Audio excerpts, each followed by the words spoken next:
Welcome to this tutorial on integer data types in NumPy. NumPy provides four main integer data types that differ in precision and memory usage. Understanding these types is essential for optimizing your code's performance and memory efficiency. In this video, we'll explore int8, int16, int32, and int64, along with their practical use cases. NumPy offers four integer data types. int8 is an 8-bit integer that uses 1 byte of memory. int16 is a 16-bit integer using 2 bytes. int32 is a 32-bit integer that occupies 4 bytes. And int64 is a 64-bit integer consuming 8 bytes of memory. The larger the bit size, the more memory it uses, but also the larger range of values it can represent. Each integer type has a specific range of values it can store. int8 can hold values from -128 to +127. int16 ranges from -32,768 to +32,767. int32 ranges from -2,147,000,000 to +2,147,000,000. int64 has an enormous range from -9 quintillion to +9 quintillion. Choose your data type based on the range of values you expect to work with. Creating arrays with specific integer types is straightforward using the dtype parameter. First, import NumPy as NP. To create an int8 array, use np.array with your values and set dtype equals int8. Similarly, for int16, pass dtype equals int16. For int32 arrays, use dtype equals int32.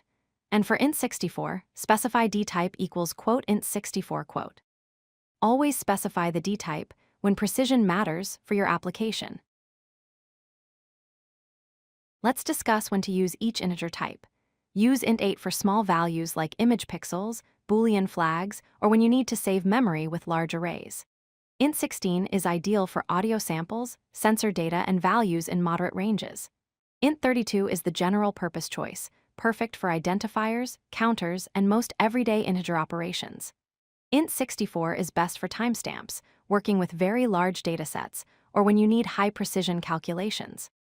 Choosing the right type balances memory efficiency with your data requirements. Be careful with overflow behavior in NumPy integers.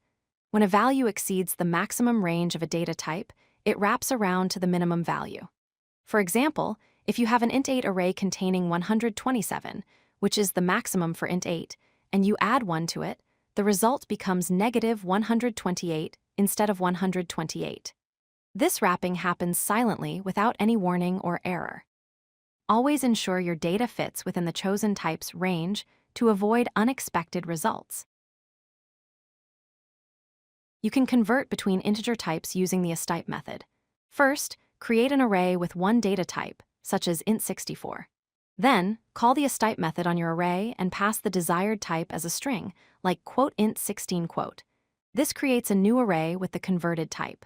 You can verify the conversion by checking the dtype attribute of the new array. Remember that converting to a smaller type may cause data loss if values exceed the new type's range.